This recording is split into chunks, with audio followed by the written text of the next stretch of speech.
से प्रोटेस्ट होता है कोर्सेज के अंदर, यानी पोस्ट ग्रेजुएशन कोर्सेज के पॉलिटिकल साइंस के अंदर जिना की जो थॉट्स है या जिना का जो जिक्र है वो हटाना जाना चाहिए। उसके अलावा बात यहीं पर रुकती नहीं है। उनका कहना था कि सर सईद अहमद खान को भी सिलेबस से हटा देना चाहिए, साथ में अल्लामा इकबाल रहमतुल्लाह अलैह को भी इस सिलेबस से हटा देना चाहिए। उन्होंने प्रोटेस्ट किया। प्रोटेस्ट जो है वो कोई ज़्यादा नहीं था, चंद लड़कों ने वो प्रोटेस्ट किया और मीडिया ने उसको थोड़ा सा उछाला। यूनिवर्सिटी दबाव में आई, कम्युनिटी का फ्रेम किया। उसके बाद कमेटी जैसे ही फ्रेम हुई तो कमेटी ने ये पाया कि हम इस सिलेबस को ही जम्मू यूनिवर्सिटी के पीजी कोर्सेज से हटा देंगे। फिलहाल आप लोगों का भी ज़रूर इसमें राय जानना चाहते हैं। मेरे साथ इस वक्त शेख बशारत हैं। ये वक्तन फ़वक्तन ऐसे इश्यूज़ पर बात करते हैं और पॉलिटिकल थिंकर भी हैं, क्योंकि इनने पॉलिटिकल साइंस को अच्छे से पढ़ा है और इस साथ में अगर बात करें तो ये बड़ी बड़ी यूनिवर्सिटियों से जो है मुताला कर चुके हैं। और इस वक्त इनसे जानने की कोशिश करेंगे कि जो जम्मू यूनिवर्सिटी के अंदर इस तरह का मामला पेश आया, क्या यूनिवर्सिटी अब किसी एक आइडियालॉजी के मद्देनज़र रखकर सिलेबस को फ्रेम करेगी? शेख बशारत जी, आपका बहुत बहुत शुक्रिया। आप मुझे बताइए, जिस तरह से लगातार आप 2 दिन से पहले जो प्रोटेस्ट आपने देखा, उस प्रोटेस्ट के बाद जम्मू यूनिवर्सिटी ने जो है सिलेबस में तरमीम की, क्या कुछ कहना है आपका? पहले तो सजाद साहब आपका बहुत बहुत शुक्रिया कि जो इतना बड़ा इम्पोर्टेंट इशू है, आम लोग तो इसको नहीं समझ पाएंगे, लेकिन जितने भी हायर एजुकेशन में बच्चे हैं या जितने भी हायर एजुकेटेड लोग हैं वो इस इशू को बहुत क्रिटिकली देख रहे हैं। ये कोई छोटी बहुत शर्म की बात है बिल्कुल कि एजुकेशन के साथ इतना घिनौना मजाक किया जा रहा है। जो एकेडमिक्स बिल्कुल फ्री था, जिसमें कोई भी पॉलिटिकल इन्फ्लुएंस नहीं था, उस एकेडमिक्स में इतना ज्यादा पॉलिटिकल इन्फ्लुएंस गया। और पॉलिटिकल इन्फ्लुएंस करने वाले कौन? आरएसएस के लोग। क्योंकि एबीवीपी क्या है कि आरएसएस इन्फ्लुएंशियल ऑर्गेनाइजेशन से जुड़ी हुई है। उनका एक विंग है आरएसएस का जो स्टूडेंट कम्युनिटी की बात करता है। उन्होंने क्या किया कि न्यू एजुकेशन पॉलिसी के तहत जब जम्मू यूनिवर्सिटी के पॉलिटिकल साइंस का सिलेबस बनाया गया, तो उस सिलेबस को जब चेंज करके, पहले से ही उसमें जिन्ना तो नहीं था बट अल्लामा इकबाल भी थे और सर सईद अहमद खान भी थे। अब जब उन्होंने वहां पर जिन्ना निकाला तो आपने प्रोटेस्ट किया जिन्ना का नहीं पढ़ना, तो ठीक है, नहीं पढ़िए, हमें कोई परवाह नहीं है। लेकिन साइमल्टेनियसली आप क्या कर रहे हो? आप वहां पर सर सईद अहमद खान साहब को भी मुझे रोकना पड़ेगा। जिन्ना पढ़ने न पढ़ने का मतलब अलग है। कोई इस तरह का कोई इम्पोज करता है कि आप जिन्ना की आइडियोलॉजी पे चलिए? देखिए, जिन्ना की आइडियोलॉजी पे कोई है ही नहीं, कोई एंडोर्स ही नहीं कर रहा है, बट वो एक हमारी हिस्ट्री का हिस्सा है। 1947 तक हमारी हिस्ट्री का हिस्सा है। जब भी आप टू नेशन थ्योरी की बात करोगे तो आपको जिन्ना के आइडिया पढ़ना पड़ेगा। विदाउट जिन्ना के आइडियाज के बिना आप टू नेशन थ्योरी को कभी समझ ही नहीं पाओगे। अब गांधी पढ़ के टू नेशन थ्योरी थोड़ी समझोगे, अब नेहरू पढ़ के टू नेशन थ्योरी थोड़ी समझोगे। अगर टू नेशन थ्योरी पढ़ना है तो आपको आरएसएस और हिंदू महासभा और उसके साथ मुस्लिम लीग, तीनों को मिलाकर जब आप पढ़ोगे तब आपको टू नेशन थ्योरी कोई समझ आएगी। अब जिन्ना को हटा दिया तो हटा दीजिए, हमें कोई परवाह नहीं है, लेकिन तब जाकर हमारा कॉन्शियस जागा जब आपने सर सईद अहमद खान को हटा लिया। सर सईद अहमद खान का वही रोल है जो डॉक्टर बी आर अम्बेडकर का रोल दलित्स के लिए है। जिस तरह दलित्स को अपलिफ्ट करने की बात डॉक्टर बी आर अम्बेडकर ने कही, जो उन्होंने माइनॉरिटीज को ऊपर करने की बात की, जिस तरह से उनको प्रेशराइज था, जिस तरह उनको लताड़ा गया समाज के द्वारा, इसी तरह सर सईद अहमद खान को भी लताड़ा गया समाज की तरफ से। फतवे लगाए गए सर सईद अहमद खान को। और इस वक्त जो थोड़े बहुत मुस्लिम कम्युनिटीज के अंदर लोग वेस्टर्न एजुकेशन हासिल किए हैं, ये देन है सर सईद अहमद खान की।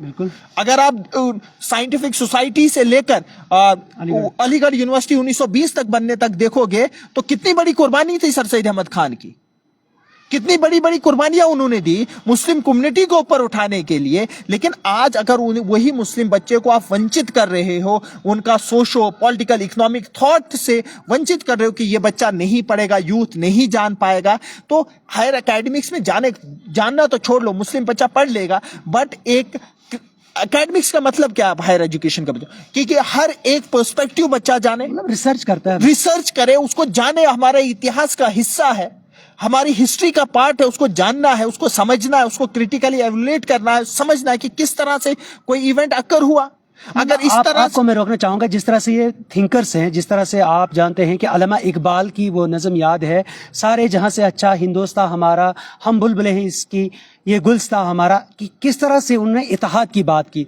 वहीं अगर बात करें सर सैयद अहमद खान की, उन्होंने भी इत्तेहाद पर, हिंदू मुस्लिम इत्तेहाद को बनाकर रखने की बात की है।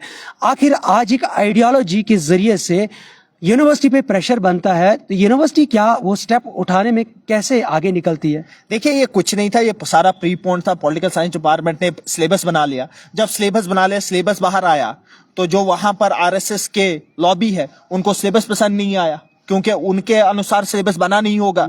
उन्होंने एबीवीपी को बता दिया लड़कों को कि आप प्रोटेस्ट कर लीजिए, वीसी हमारा है, क्योंकि यूपी से उठाकर यहाँ पर थोप दिया गया है हम पर। तो वीसी ने बताया होगा कि आप थोड़ा सा प्रोटेस्ट कीजिए, डिपार्टमेंट के बाहर प्रोटेस्ट कीजिए, डिपार्टमेंट हमसे बात करेगा, हम डिपार्टमेंट को कहेंगे, कमेटी बनाएंगे, अपने लोग कमेटी में डालें। लोगों का क्या इसमें रोल रहेगा? जिस तरह से आप जानते हैं कि जम्मू कश्मीर के अंदर सियासत भी है, जम्मू कश्मीर के अंदर डिफरेंट टाइप्स की सियासत है। अब सियासत को हम बीच में कैसे ला सकते हैं? हम तो पहले हम जो बात करेंगे पॉलिटिकल थिंकर्स की, जैसे आप भी एक पॉलिटिकल थिंकर है, एनालिसिस करते हैं आप हर चीज पे। अब मुझे बताइए, क्या एक आइडियोलॉजी के जरिए से सिलेबस को फ्रेम किया जाएगा?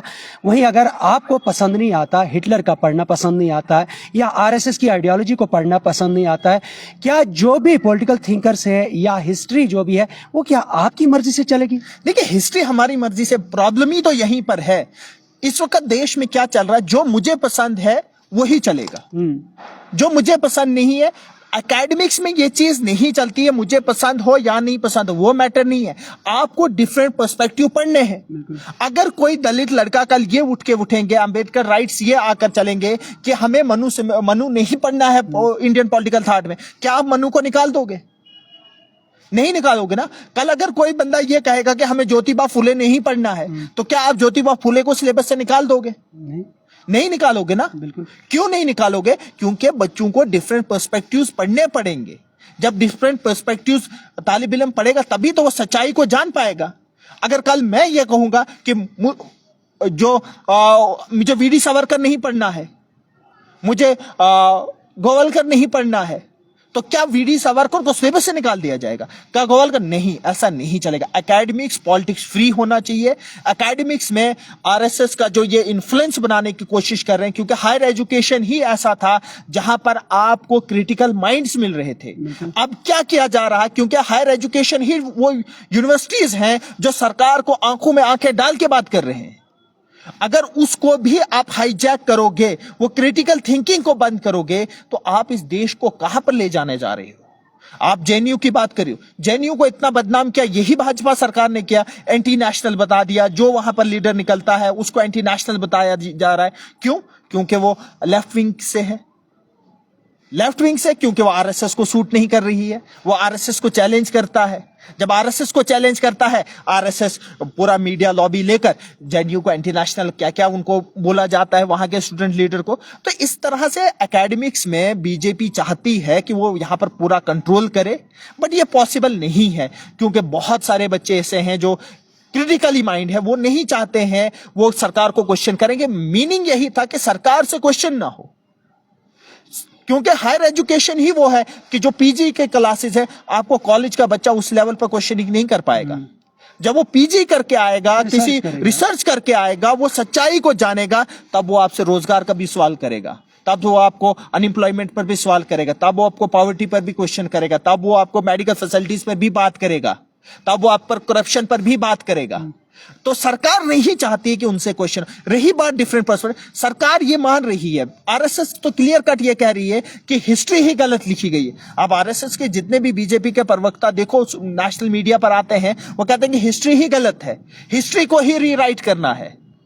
तो जब हिस्ट्री को वो अपने हिसाब से रीराइट करने जा रहे हैं, हिस्टोरिकल फैक्ट्स को छोड़कर अपनी मर्जी से हिस्ट्री को लिखना जा रहे हैं, ये देश के लिए अच्छा नहीं है, या हायर एजुकेशन के लिए अच्छा नहीं है, हायर एजुकेशन एकेडमिक्स के लिए अच्छा नहीं है। यहाँ पर आपको बताते चलो कि जिस तरह से उर्दू हम पढ़ते हैं, उर्दू में भी हमने कई बार ये पढ़ा है, सर सैयद अहमद खान का रोल, सर सैयद अहमद खान की अलीगढ़ तहरीक के बारे में हमने पढ़ा है।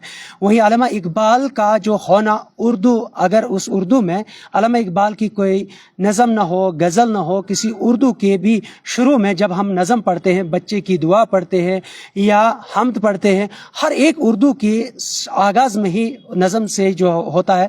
तो क्या अब पूरे सिलेबस को हटा दिया जाएगा या अल्लामा इकबाल का नाम लेने से इन लोगों को चिढ़ चढ़ती है? देखिए, आप आने वाले वक्त में देखिए जिस तरह से यहाँ पर एकेडमिक्स में, पॉलिटिकल साइंस के डिपार्टमेंट में घुसे हैं, आप आने वाले वक्त में देखिए ये जो प्रदर्शन कर रहे थे लोग, ये जो प्रोटेस्टर थे, ये प्रोटेस्ट कल उर्दू डिपार्टमेंट के खिलाफ भी होगा, ये इंग्लिश लिटरेचर के खिलाफ भी होगा, ये उर्दू लिटरेचर के खिलाफ। ये लोग कल कितने शायर हैं जो यहाँ से उठकर फैज अहमद फैज को ये पढ़ते हैं, दूसरे कितने शायर हैं जो यहाँ से उठकर पाकिस्तान चले गए थे जब देश में, तो क्या वो उनकी पोइट्री पढ़ना ही छोड़ दें? आतिश है, ज़ोक है, गालिब है, बहुत सारे ऐसे शौरा हैं।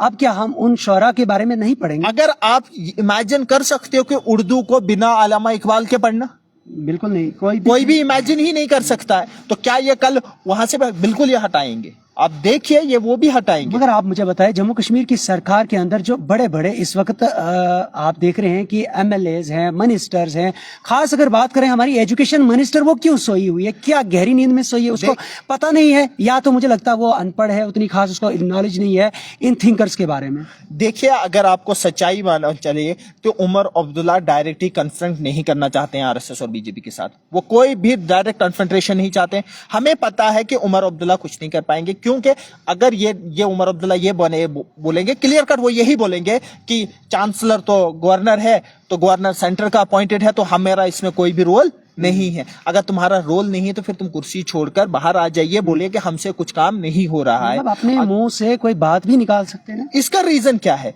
वो डायरेक्ट कन्फेडरेशन। क्या उमर अब्दुल्ला ये उठकर गवर्नर के पास नहीं जा सकते जो चांसलर है यूनिवर्सिटीज के? क्या उसको नहीं बता सकते थे कि सर सैयद आपको जिन्ना हटाना हटा दीजिए, हमें कोई लेना देना नहीं है, बट सर सैयद अहमद खान क्यों हटा रहे हैं? कि हम आइडियोलॉजी के ऊपर कौन वो है कौन? फिलहाल तो जिन्ना की आइडियोलॉजी के ऊपर यहाँ पर या तो उसको इम्पोज किया जाता है या जिन्ना के ऊपर कोई बात करता है। ये तो स्टूडेंट्स तो एक किस्म का रिसर्चर होता है, जब भी, जिसका मतलब ये तालिब इल्म की तलब जिसके पास हो, वो तो जानना चाहता है हिस्ट्री के बारे में। अगर हिस्ट्री को मिटा दिया जाए तो फिर आगे बचता क्या है? देखिए, आरएसएस तो कहता ही है कि हिस्ट्री ही गलत है, तो रीराइट कर रहे हैं, तो उनको करने दीजिए, उनका जो काम है, जब तक सरकार में वो तो ये चीजें करेंगे। हमें कोई फर्क नहीं पड़ता इन चीजों से, जितने भी एकेडमिशियन है उनको कोई फर्क नहीं पड़ता, ये आज हटा दें कल हटा दें, उससे कोई फर्क नहीं। बट रियलिटी ये है कि आप हिस्ट्री को नहीं बदल सकते, आप हिस्ट्री को चेंज नहीं कर सकते। जो कंट्रीब्यूशन सर सैयद अहमद खान का मुस्लिम कम्युनिटी के लिए है, आप उसको नहीं बदल सकते। जो कंट्रीब्यूशन सर सैयद अहमद खान को मुस्लिम कम्युनिटी को एजुकेशन को अपलिफ्टमेंट करने के लिए, जो मुसलमान एक बहुत बैकवर्ड कम्युनिटी थी, आज भी बैकवर्ड कम्युनिटी है, उठा लीजिए सच्चर कमेटी की रिपोर्ट। सच्चर कमेटी की रिपोर्ट ने डायरेक्टली ये कहा था कि मुसलमानों को रिजर्वेशन दीजिए। जो इनकी हालत है नेशनल लेवल पर मुसलमानों की, उन्होंने कहा कि 14% पॉपुलेशन है, दीजिए 14% रिजर्वेशन। आज तक कोई भी मुस्लिम लीडर, मुस्लिम एमएलए, मुस्लिम एमपी बोला इस बात पर कि सच्चर कमेटी की रिपोर्ट क्यों नहीं इंप्लीमेंट हो रही है? शायद वो जानते ही नहीं इसके बारे में। पता है, कुछ तो पढ़े लिखे, उनको तो पता है सच्चर कमेटी की रिपोर्ट। कितने एमपीज आपके पार्लियामेंट में गए कि वहां पर बात की? तो अगर वो सच्चर कमेटी पर रिपोर्ट पर बात नहीं कर पा रहे, जो मुसलमानों के हक के बात हो रही थी इंडिया के में, तो पार्लियामेंट के दौरान वो कमेटी बनाई थी, कांग्रेस के टाइम में वो कमेटी बनी थी, कहाँ है वो रिपोर्ट? वो उस पर बोलने के लिए तैयार नहीं है असुद्दीन ओवैसी को छोड़कर। तो वो यहाँ पर इस सिलेबस पर कहाँ उनसे हमें उतनी उम्मीदें हैं? तो उमर अब्दुल्ला को चाहिए कि जाकर लेफ्टिनेंट गवर्नर से मिले, लेफ्टिनेंट गवर्नर चांसलर हैं जम्मू यूनिवर्सिटी के, उनसे बात कर लिए, उनको बोलिए कि जिस तरह से एक आइडियोलॉजी को प्रमोट किया जा रहा है वो ना करें, और यूनिवर्सिटी को भी इस पर संविधान सोचना पड़ेगा, और चांसलर को भी सोचना पड़ेगा कि ये क्या हो रहा है, किस तरह से। वो 4 बंदे प्रोटेस्ट करने आ गए, मैंने कहा ना कल 4 और बंदे प्रोटेस्ट करेंगे कि हमने मनु नहीं पढ़ना। क्या आप मनु को हटा दोगे? कल 4 बंदे और प्रोटेस्ट करेंगे कि हमें गवालकर और सावरकर नहीं पढ़ना है। क्या आप गवालकर और सावरकर को हटा देंगे? क्या इस तरह से एकेडमिक्स चलेगा? एकेडमिक्स को फ्री होना चाहिए पॉलिटिक्स से, एकेडमिक एजुकेशन को फ्री होना चाहिए पॉलिटिक्स से, तब जाकर एक क्रिटिकल पर्सपेक्टिव डेवलप होगा, तब जाकर एक क्रिटिकल थिंकिंग डेवलप होगी। क्रिटिकल थिंकिंग डेवलप करने के लिए आपको डिफरेंट पर्सपेक्टिव्स पढ़ने हैं। कल ये कहेंगे कि हमें कार्ल मार्क्स पे नहीं पढ़ना है, ये तो लेफ्ट विंग को गालियां देता है ना आरएसएस। तो कल ये कहेगा कि हमें कार्ल मार्क्स भी नहीं पढ़ना है, हमें लेनिन भी नहीं पढ़ना है, हमें माओ भी नहीं पढ़ना है, हमें ग्रामसी भी नहीं पढ़ना है, तो फिर बचे क्या हमारे पास? क्या फिर आप डिफरेंट पर्सपेक्टिव को कैसे पढ़ोगे? कल आप कहोगे कि हमें लिबरलिज्म भी नहीं पढ़ना है, हमें लॉक भी नहीं पढ़ना, हमें हाउस भी नहीं पढ़ना, हमें रूसो भी नहीं पढ़ना, फिर पढ़ना क्या है आपने? एक होता है पढ़ना, दूसरा होता है फॉलो करना। मुझे बताइए, फॉलो तो कोई नहीं करता है। जैसे मैं आपको बताऊं, जिन्ना की थ्योरी की बात कर रहे थे आप, जिन्ना को पढ़ने से किसी के अंदर तो वो फॉलोशिप तो नहीं हो जाएगी। या अल्लामा इकबाल ने जो भी यहाँ पर बताया है कि हिंदुस्तान के अंदर इत्तेहाद होना चाहिए, हिंदू मुस्लिम सिख ईसाई जो है मिलकर रहने चाहिए, एक गुलदस्ता है। वहीं अगर आप बात करें सर सैयद अहमद खान की, उन्होंने भी इत्तेहाद के ऊपर बात की है। तो अब दिक्कत क्या आती है यहाँ पर? आपको क्या लग रहा है कि परेशानी क्या मुस्लिम नाम जो है वो सिलेबस में अच्छा नहीं लग रहा है, या जो मुस्लिम कम्युनिटी को अपलिफ्ट करने की बात कर रहे थे, या जो माइनॉरिटीज को अपलिफ्ट करने की बात कर रहे थे, तो ये नहीं चाहते कि वो लोग अपलिफ्ट हों या उन लोगों को पढ़ा जाए? देखिए, यहाँ पर क्रिटिकली यही है, अगर इसको देखोगे कि जितना भी कंट्रीब्यूशन मुस्लिम्स का था उसको नहीं बाहर आना चाहिए। इस सरकार में अगर ये देखे तो कितने, एक भी मुस्लिम मिनिस्टर है? 14 से 15% की आपकी माइनॉरिटीज है जिनका एक भी मिनिस्टर नहीं है इस सरकार में। तो उस सरकार से आप उम्मीदें क्या लगो? उस सरकार की विजन क्या है वो तो हमारे सामने है, वो क्लियर कर विजन हमारे सामने। एक मंत्री नहीं है, कितनी टिकटें मुसलमानों को दी? अगर बीजेपी इलेक्शन लड़ती है कितनी टिकटें मुसलमानों को देती है? किसी को नहीं देती है ना। तो फिर इनका एक ही चीज है कि जो आरएसएस की आइडियोलॉजी है वो आइडियोलॉजी को और पेनिट्रेट किया जाए, हायर एजुकेशन डिपार्टमेंट को करप्ट किया जाए, जो हमारा एकेडमिक्स है उसको आरएसएस के लोग बैठाए जाए। जिस तरह से जम्मू यूनिवर्सिटी के अंदर जो वीसी यूपी से लेकर वहां पर बैठाया गया, एक्सटेंशन पर एक्सटेंशन, क्या इसके अलावा कोई आपके पास इतना काबिल प्रोफेसर जम्मू यूनिवर्सिटी के अंदर है ही नहीं? तो ये तो जम्मू कश्मीर के लोगों की नाकामी है ना, जो बीजेपी को सपोर्ट कर रहे हैं। यहाँ तक कि अगर जम्मू कश्मीर के अंदर भी पढ़े लिखे बड़े बड़े प्रोफेसर, बड़े बड़े पीएचडी होल्डर्स यहाँ पर आप देख रहे हैं कि बड़े बड़े स्कॉलर्स हैं, क्या वो इस काबिल नहीं है कि किसी को जम्मू यूनिवर्सिटी का चांसलर बनाया जाए? फार बेटर देन, उनसे 100 time better professor Jammu university के, जिनको मैं खुद से जानता हूँ, बहुत फार बेटर नहीं है। इम्पोज करना है एक आइडियोलॉजी को कैसे? अगर उनके दूसरी आइडियोलॉजी का कोई बंदा, कोई न्यूट्रल पर्सपेक्टिव को, अगर न्यूट्रल प्रोफेसर होता, वो तो सिलेबस ही चेंज नहीं करता ना, बिल्कुल, वो कमेटी वैसी नहीं बनाता ना। तो इनको अपना एजेंडा लगाना है, अपना एजेंडा इंपोज करना है। तो एजेंडा कैसे इंपोज किया? जब इनके पास पावर हो, जब इनके पास अथॉरिटी हो। वो अथॉरिटी क्या करेगी? उस ऑर्डर को इंप्लीमेंट करेगी जो इनकी आरएसएस की आइडियोलॉजी है। सिर्फ इशू क्रिएट करना है, सिर्फ इशू। यही हुआ ना, सिलेबस बाहर आया, 4 लोगों को बताया गया, 4 लड़कों को कि आप प्रोटेस्ट कीजिए, वो 4 लड़के निकले, प्रोटेस्ट किया। कुछ मीडिया वालों ने उसको बढ़ाया कि हमें क्या करना है, सर सईद पढ़कर हमें क्या पढ़ना, अलामा पढ़ के। उनको तो अकेडमी से कोई लेना देना है ही नहीं। चलिए ठीक है, इस सब पर सब लोगों को बात करनी चाहिए। जो भी स्कॉलर्स हैं, जो भी पढ़े लिखे हैं, जो भी पॉलिटिकल थिंकर्स या एनालिसिस जो जानते हैं, उन सब लोगों को इस मुद्दे पे बात करनी चाहिए।